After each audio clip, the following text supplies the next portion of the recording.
நிலாவோட அண்ணி நிலாவோட வீட்டுக்கு வந்துட்டு, "வீடு என்ன இப்படி இருக்கு? இந்த வீட்லயா நீ வாழ்ந்துட்டு இருக்க?" அப்படின்னு சொல்றாங்க. ஸோ பாத்ரூம்லாம் போயிட்டு, ஆ ஒரு மாதிரி அதாவது பேச்சுலர்ஸ் தங்கியிருக்கிற வீடு மாரி இருக்கு. இங்க வந்து நீ இப்படி தனியா இருக்கிற, எனக்கு சுத்தமா பிடிக்கவே இல்ல.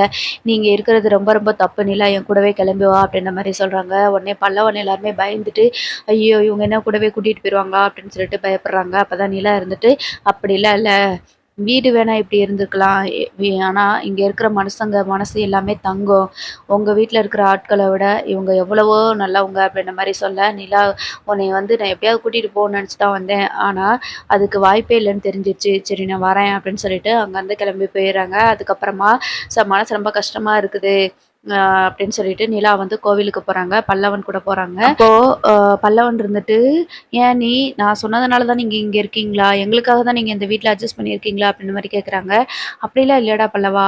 நீ ஏன் இப்படி நினைக்கிற?" அப்படின்னு சொல்லும்போது, "இல்ல உங்க அண்ணி வந்து பேசும்போது எனக்கு ரொம்ப கஷ்டமா இருந்துச்சு.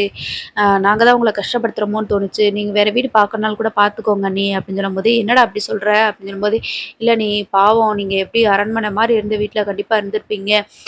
இங்க வந்துட்டு உங்களுக்கு எவ்வளோ கஷ்டம் இல்லையா அண்ணி? அதனால தான் நான் சொல்றேன். எங்க சுயநலத்துக்காக நாங்க யோசிச்சுட்டோமோன்னு தோணுது. நீங்க வேற வீடு பார்த்து போணும்னாலும் கூட போய்க்கோங்க அண்ணி" அப்படின்னு சொல்லிட்டு வருத்தப்பட்டு சொல்றாங்க. "என்னடா இப்படி சொல்ற? நான் உங்கள விட்டு எங்கடா போப்போறேன்?" அப்படின்ற மாதிரி நிலாவும் சமாதானப்படுத்திட்டு இருக்கிறாங்க. அப்படியே கோயிலுக்கு பேசிக்கிட்டே போகும்போது, அங்க கார்த்திகா வராங்க.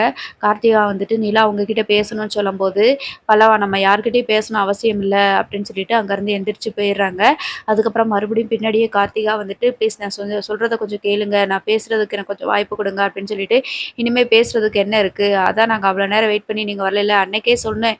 அண்ணி அவள நம்பாதீங்கன்னு சொல்லி சொன்னேன். ஆனா, அண்ணி தான் உன்ன நம்பி கல்யாணம் பண்ணி வச்சலாம் அப்படின்னு சொல்லிட்டு நம்பிட்டு இருந்தாங்க. கடைசி வரைக்கும் நீ வரவே இல்ல. எங்க சேரன் எவ்ளோ கஷ்டப்பட்டு மன வருத்தப்பட்டுருப்பாருன்னு எனக்கு தான் தெரியும்" அப்படின்ற மாதிரி பல்லவன் கோவப்படுறாங்க. அதுக்கப்புறம் தான் நிலா வந்துட்டு, "அப்படி என்ன கார்த்திகா நீங்க சொல்ல போறீங்க? எங்க வீட்ல விடல, என்னால வர முடியல அப்படிதானே சொல்ல போறீங்க?" அப்படின்னு சொல்லும்போது தான், "சரி அதெல்லாம் நடந்து முடிஞ்ச கதை இருக்கட்டும். ஆனா இனிமே நான் வந்து சேரன் மாமா கூட மட்டும் தான் வாழுவேன்" அப்படின்ற மாரி சொல்றாங்க. "உங்கள நம்பி நான் மறுபடியும் சேரன் அண்ணன கல்யாண மாப்பிள்ளை மாதிரி வேஷம் போட்டு கூட்டிட்டு வந்து நிப்பாட்ட முடியாது" அப்படின்ற மாதிரி நிலா வந்து கோவமா சொல்லிர்றாங்க. அதுக்கு சரி நான் ஒரு முடிவு எடுத்திருக்கேன். வாழ்ந்தா சேர மாமா கூட தான் வாழுவேன். அப்படி இல்லன்னா எனக்கு இந்த உயிர் தேவையே இல்ல அப்படின்ற மாதிரி சொல்றாங்க. ஸோ அதுக்கப்புறமா தான் பல்லவனும், நிலா, கார்த்திகா 3 பேரும் ஒரு பிளான் போடுறாங்க.